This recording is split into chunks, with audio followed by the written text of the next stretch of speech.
Dicen que el amor llega cuando menos te lo esperas, y si no, que se lo digan a Alberto Herrera. El periodista se casa este 18 de octubre en Sanlúcar de Barrameda con Blanca Lladrés, sobrina de José Manuel Soto y prima de Lourdes Montes. Se conocían desde hace tiempo por amigos en común, pero la chispa surgió tiempo después.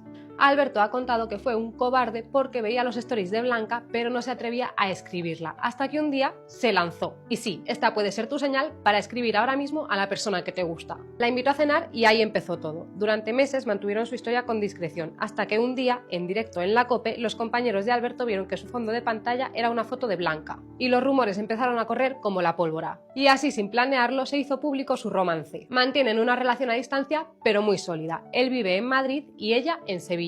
En verano, durante una escapada a la Toscana, se comprometieron y poco después anunciaron que esperan su primer hijo, un niño que se llamará Marcos y al que darán la bienvenida en 2026. No me digas que no son la prueba de lo que puede cambiarte la vida en un año.